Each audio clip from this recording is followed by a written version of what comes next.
Hi everyone, Emily here from Emily Reads, and today I have for you my March 2023 wrap up and a little mini book haul. Yes, I have more books, but I wanted to get this filmed today. Excuse me, I have been battling some sinus crap since the end of February. My voice today has decided it doesn't want to be all that great, so I apologize. But I am getting better, finally, after being on antibiotics for almost a week now.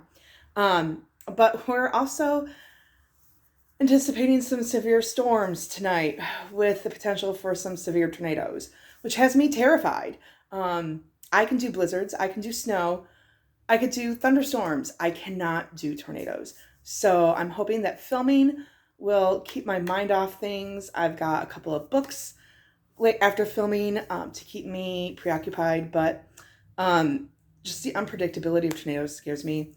I've I've had to hunker down and seek shelter. Fortunately, I've never been impacted by one, but I've had to hunker down during tornado warnings. Um, I don't really have a great place to hunker down in my apartment.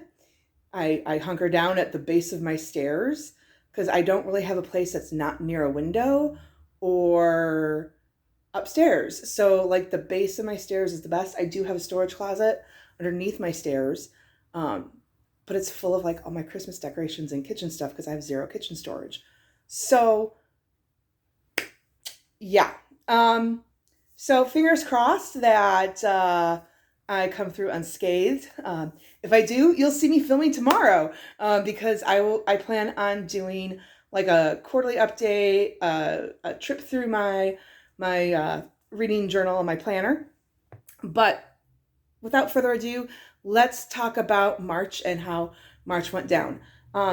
It was a fantastic reading month for me, despite being sick. And actually, because I was sick, I read more because I didn't like do any chores around the house other than like, oh, I might need to vacuum because it looks gross, or like do some swiping in the bathroom, or like laundry because I need clothes. But like heavy cleaning, I was like, nope, I'm not doing this because I need to recover. So I had a few days where I just stayed in bed and I read. So it was a fantastic reading month. And I also was really strategic in my reading I did the Tropical Readathon and picking books that I could read quickly to get points for my team. So overall, I read 15, no, right now it's 14 books. I'm working on one. I might finish today. That would put me at 15. But right now it's 14 books for 5,449 pages. That so far is the highest of the year. I did discover some audiobooks. So I reread 3 books via audio that I've read over the years. So that was fun to listen to those for the first time. And then I did read 2 new to me books via audiobook. And that has been, I think I found a system that works for me with audiobooks, where I listen to them as I'm getting ready for work in the morning or as I'm doing chores. So something that I don't have to use brain power to do, so I can attend to the book as opposed to like entering in grades or something like that I have to attend to that, so I can't do an audiobook like during my plan period. So let's get started. So the first book I don't have, I checked it out of the library, and that is Isn't It Romantic? That is the 4th book in the Bromance Book Club series by Lyssa Kay Adams. And I gave it 4.5 stars. I loved it. So this book follows Vlad, and he is a ice hockey player from Russia. And I loved him in all the other books that I've read. I have not read the 3rd book in this series because my library does not own it, and I can't find it interlibrary loan right now. So that's frustrating. But so Vlad, he's a Russian hockey player, and he enters into like a arranged marriage or a marriage of convenience with his childhood friend Elena, and she is coming over. She wants to. after she wants to come over to America to study journalism, and she wants to investigate her father's mysterious death. He was a journalist over in Russia. And she comes to Vlad and says, I need a divorce.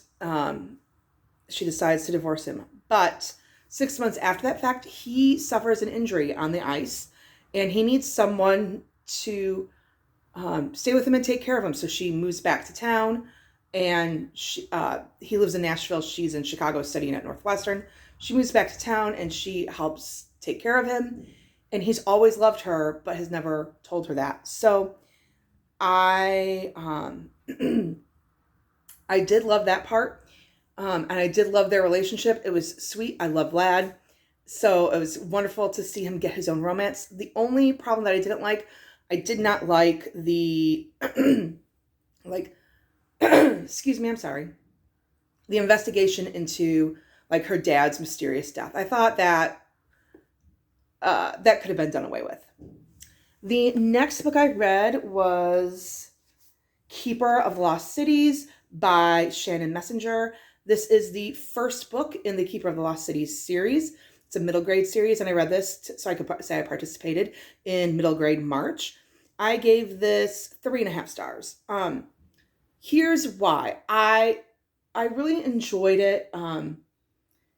It's about 12-year-old Sophie Foster, who she, growing up, is just like a child prodigy. She's in high school, and keeping up with the high schoolers. When she's 5, she falls and hits her head, and ever since that point in time, she's been able to hear people's thoughts. So she's always grown up feeling like she's different from people. And then one day, this boy comes to her. His name is Fitz, and I have to smile when I say that name because I'm like, Robin Hood, Fitz the Fool. But this is a different Fitz. So this boy Fitz comes to her and basically says, hey, the reason why you just don't fit in, you're an elf. And so she ends up going and learning about what it means to be an elf. And then there's a mystery surrounded by who is Sophie and what is it about her special abilities. What I did not like about this book and what knocked it down a whole star for me is I did not like how she was introduced to the elven world. And so I'm going to just put my hand up, and so that way now you know that from here on out, just from here on out, it's going to be a little bit spoilery about how she's introduced to the elven world. Once you see me putting the book down, I'm going to be done talking the spoilers because I'm going to move on to the next book. But if you have kids, you might want to listen to, who might be interested in this book, you might want to hear this because I had some significant concerns. So how she's introduced to this world, this boy Fitz comes to her and says, hey, you're different. You're an elf. Come with me. And she goes with him. She goes with him to this strange world with a strange person that she literally just met. Okay? Then, so she sees this world. She goes back to her regular world. The very next day, she's outside and this jogger comes by.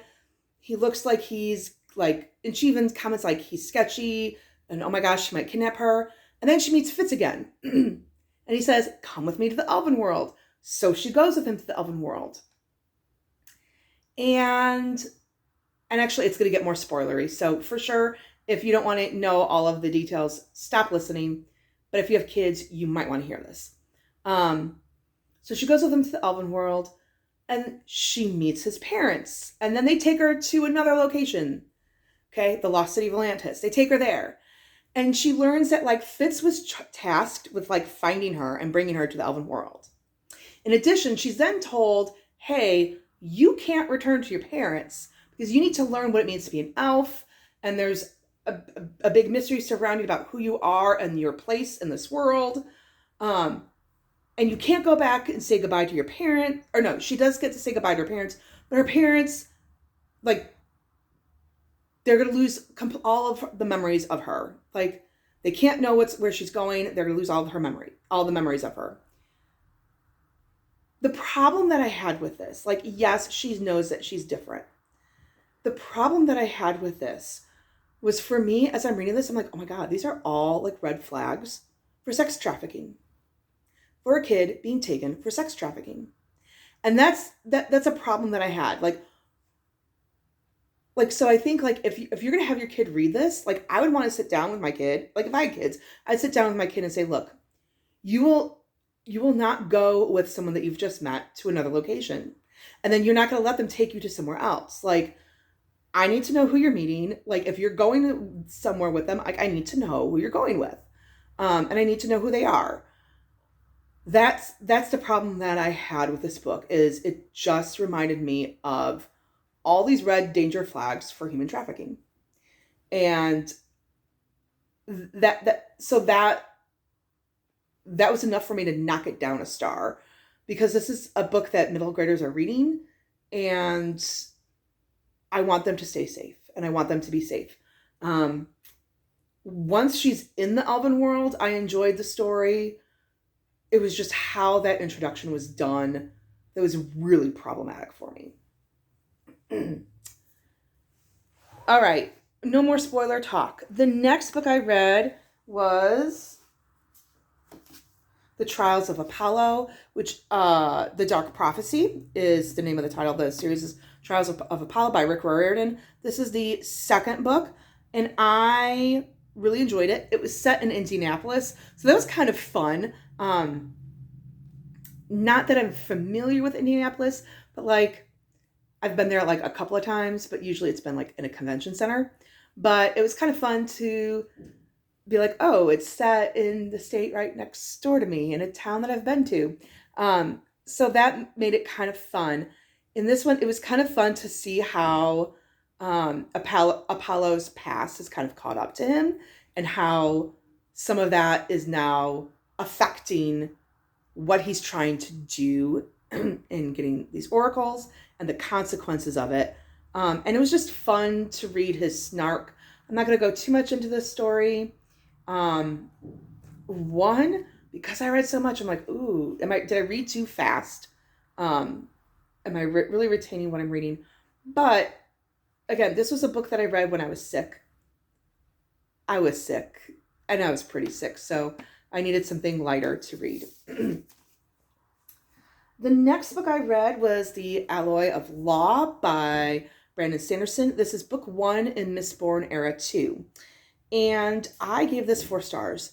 So many people say, like, oh, that's the weakest of the bunch. I really enjoyed it. What this reminded me of is, it reminded me of a dime store Western novel. And so if you go into that with that mentality, it's really good at being an example of that genre.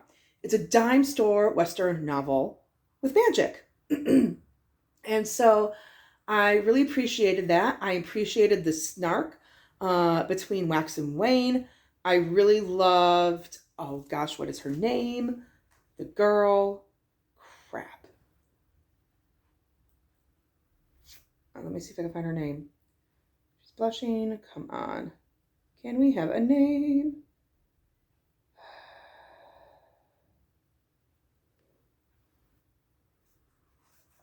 What is her name? Fui. I really liked her too. Marisi. I really liked Marisi. I really want more of Marisi. So I'm looking forward to book 2.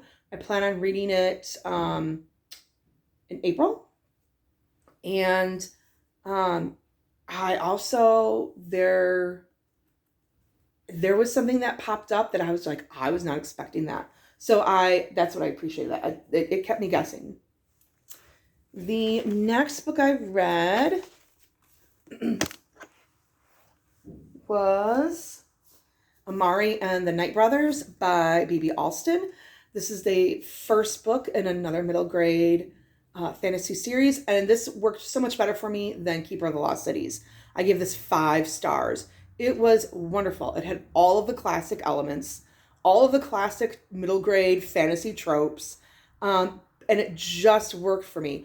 I did guess something there. I did guess one of the big secrets, but you know what? Excuse me. It is a middle grade book, and that's okay that I guessed it.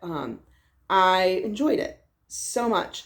I liked the parallels with how she was treated at her school in the regular world to how she's treated at the magical school. I really liked that those parallels, and the comparisons with the racism that she experiences versus kind of like the racism that it comes when it comes to her magic, that is illegal. I really, really appreciated that.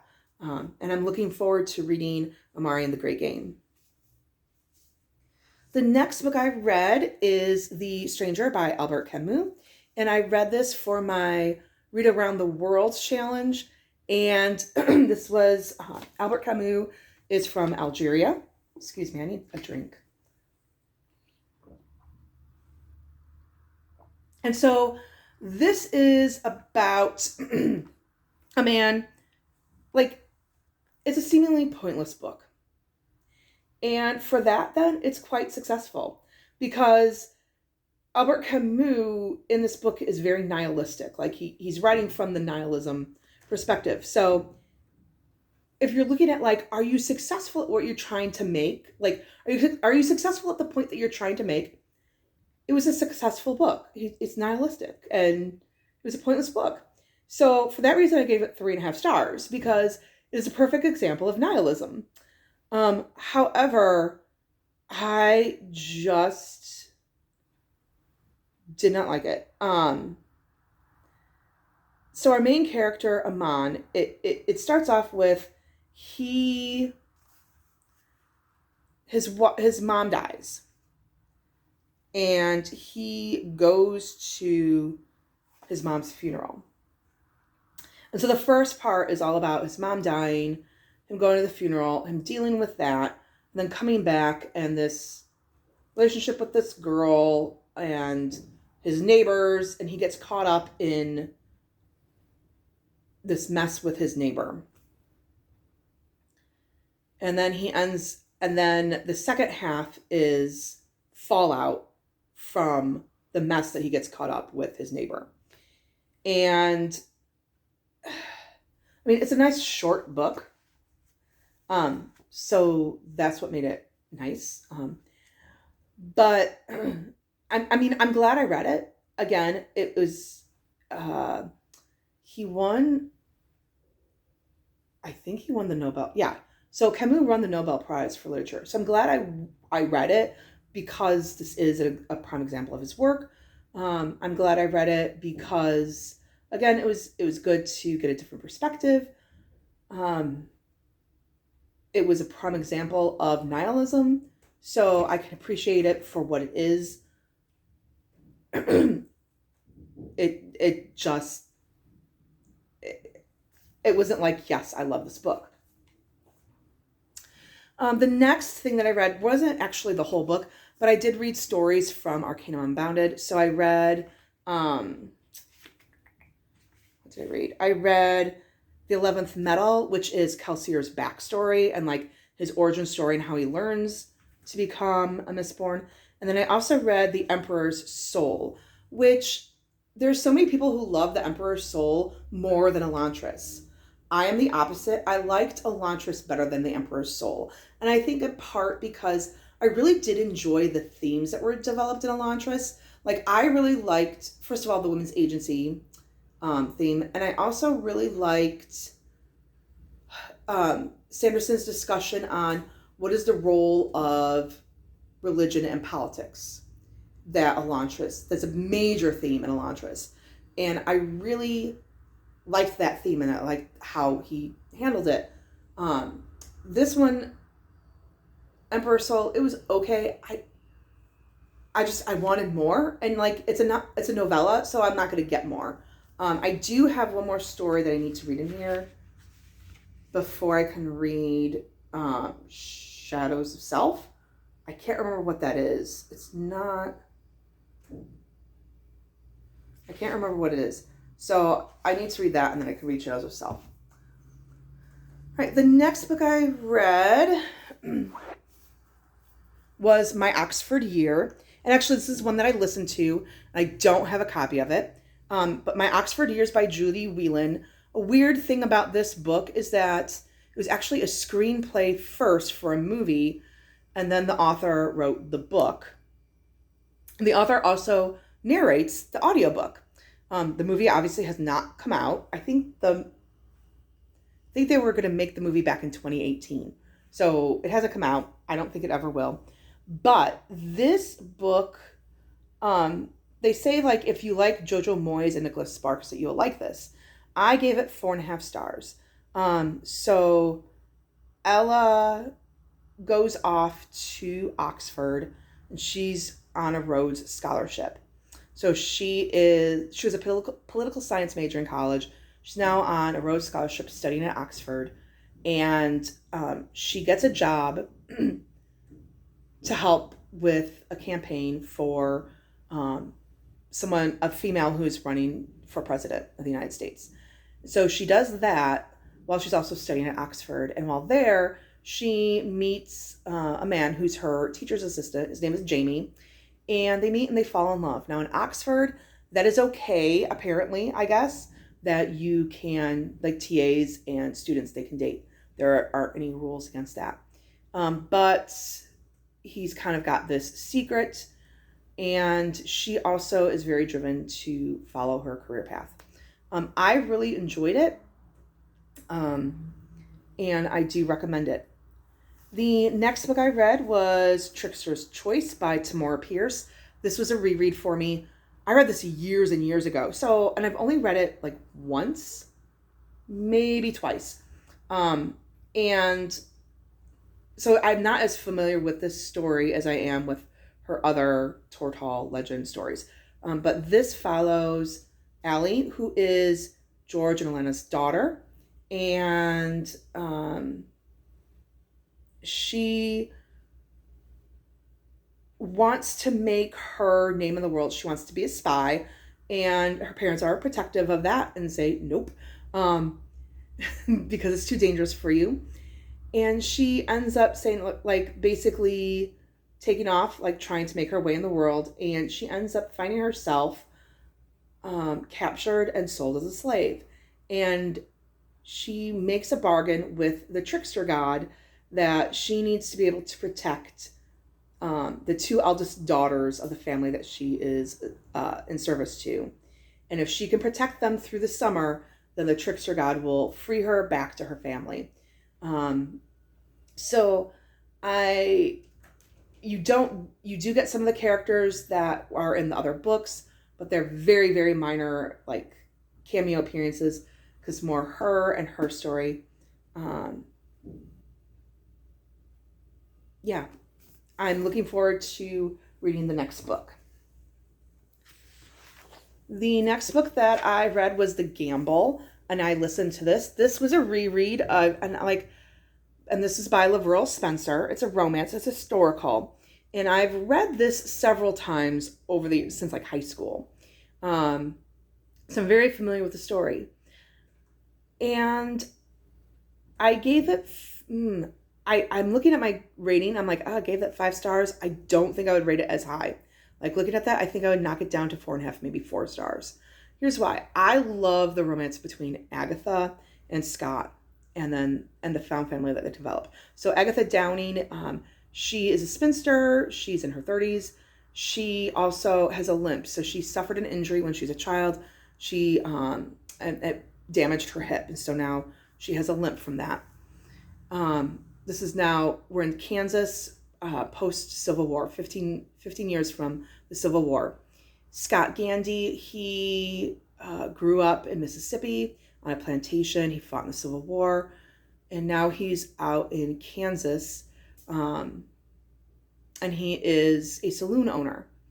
And Agatha is pushing hard for temperance to pass and for prohibition to take over in Kansas. And they form this unlikely found family when they start helping take care of a town boy who is neglected. So I love the romance between them. However, there's a part where they go, that Scott goes back to his home in the plantation and he like revives it for it to become like a hotel to show off like this is what the South used to be. So I would knock it down a star because it does romanticize what the South is. Like all of the former slaves that choose to work there, they love Scott Gandy. There's no like, they're good friends. It's very romanticized and very whitewashed. If you could ignore that, which reading, like growing up, I did. This time around, I'm like, I'm really not comfortable with this. But it's also like, I don't know how you would make it work in a romance novel that it is. I'm sure it could be done. I don't know how. But for that reason, I knocked it down. It was really weird reading it and going, ooh, like you really are romanticizing the South. So if you choose to read it, you really have to focus on and narrow in on the relationship with Scott and Agatha.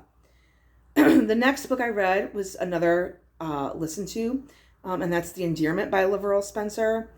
That totally does hold up on a reread. Again, but she's 17. Again, historical romance. She's 17. A lot of the historical romances, the girls are younger. So keep that in mind. So Carl is a farmer from Sweden in Minnesota, and he has been writing to this girl, Anna, who is from Boston, and he's needed a wife because there's no women around there. Like Minnesota is still in the wilderness. People are settling it. So he finds this mail order bride, Anna, and she comes out and she agrees to marry him. And when she comes out there, he discovers that she has been lying to him. There's a lot of different lies that she has told in the letters. And there are very, very good reasons why she has lied to him. And so all of her lies come out, but there's one big lie that has not come out, and it will come out. And how does that impact their relationship? Like I said, I love that book. That did hold up on a reread, and I did give that 5 stars. The next book is another reread. Man, there are like 5 rereads this month. This is A Great and Terrible Beauty by Libba Bray. I was going to read Jonathan Strange and Mr. Norrell for my Gaslight Fantasy for the Tropical Readathon, and then I just realized it's too long. It's not going to happen.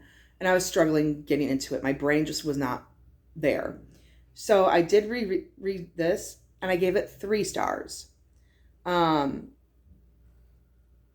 It tried to be very feminist and give like all these commentaries about what it is to be a female in society, in Victorian society. It just kind of fell a little flat for me. Yeah. It was very, very YA tropey. I think like I enjoyed it because, like I said, I've read this several times since it came out. Had I been picking this up the first time, I don't know if I would continue on with the series. Then the next book I read was Strange the Dreamer by Lanny Taylor. I gave this 5 stars. I loved it. Now I did struggle getting into it. I had a hard time with the world because it's so weird. Like, and she just kind of drops you into it, which is great. Like, but like there's some authors that will explain everything to you and will lay it out for you, and I appreciate that. And there are other authors like Lanny Taylor who just kind of drops you in there and you have to kind of figure it out. And my brain was struggling with that because March was a stressful month. Like between being sick and work, it just was stressful. And so I had a hard time coming home and getting into that mindset. But I knew around page 200 that I would want to come back and reread this book because the prose is just so beautiful. I really loved her prose. It does get a little YA angsty romancy the second third to second half of the book, but I still feel like it was really good, and I'm really looking forward to reading Muse the Nightmare. I'm not quite sure when I'm going to read it though, but I understand why this won the award for the Prince Award for Excellence in Young Adult Literature. I love this book. Then the last two books that I read are audiobooks, which again I don't have. I'm sorry, I don't know how to like put the little cover right here hanging up. I don't know how to edit videos, so I'm sorry. But the next book I listened to was You Had Me at Hola by Alexis Daria. I loved it. I gave it 4.5 stars. So this is about two actors who are starring in a telenovela on a streaming service. And they both have kind of like big secrets that would prevent them from entering into a relationship with each other. So Jasmine is recovering from a really bad breakup from someone. And then Ashton, he's got a secret and that would prevent him from getting close to anyone. The reason why I only give this 4 stars and not 5 stars is that in the audio, like it'll be like your main character's normal story, and then all of a sudden you're getting Carmen and Victor, and they are the characters on the telenovela that they are filming. And so it's kind of like, wait, it was a little jarring at first because I wasn't prepared for it. Because all of a sudden I'm like, wait, Carmen, Victor, what's going on? And I realized like we're getting the scenes that they're filming, which was clever. I really liked that, but I just wasn't prepared for it. And then the last book that I listened to was Years by Lavril Spencer. Again, another like re-listen to. And this one follows Linnea Brandenburg. She is a school teacher. She's hired on to work in Elmo, North Dakota during World War I. And so, very small town. She's not familiar with a small town. And she boards with Theodore Westgard and his family. Theodore is 34 and he's got a 16-year-old son. And the 16-year-old son develops a little crush on Linnea, but Linnea is falling in love with the father. And the father is trying to fight off the attraction that he feels towards Linnea because that is a pretty big age gap. And he has his own wounds from his first marriage. Love that book. It does hold up to a reread. I think I probably would give it 4.5, 5 stars. Again, because like I've read it so many times growing up, and like a book that you've just read over and over and over again, like I don't feel like that could be a 4 star. Like I feel like that has to be a 5 star. So I'm still working on The Great Hunt.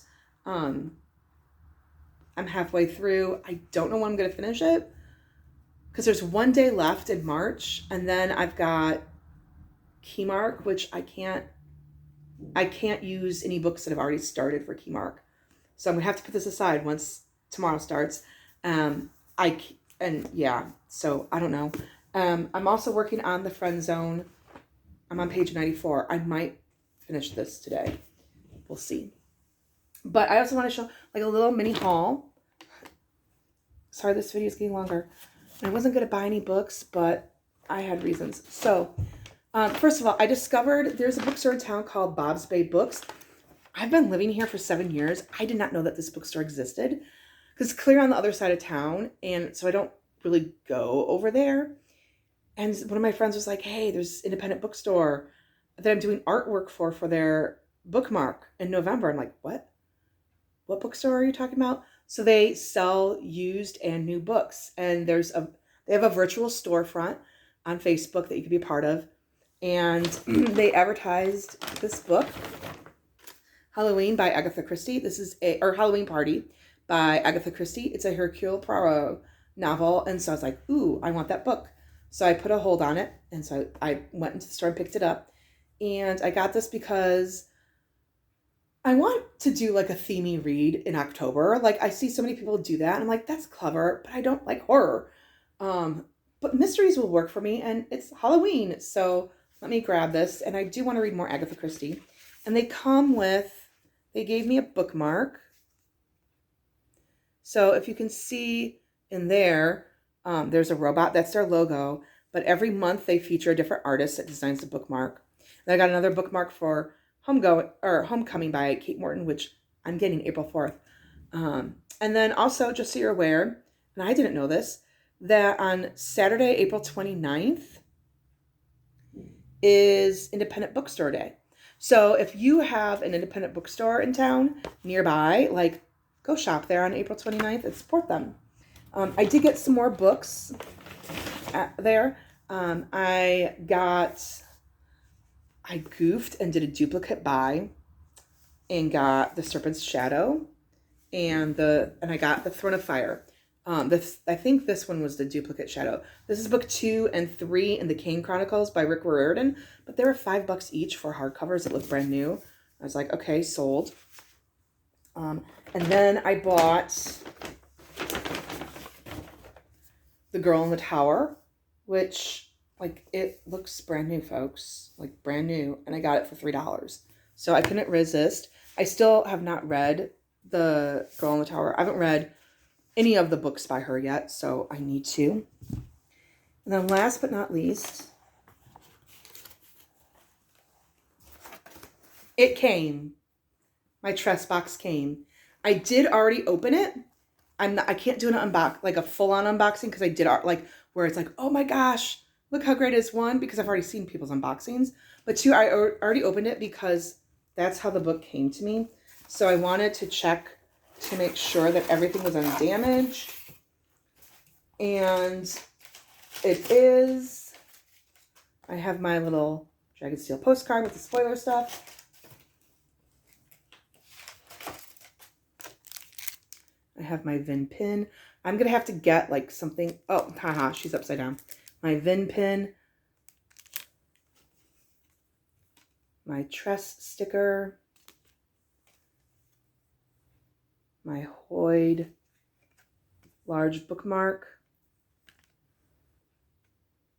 my Tress bookmark,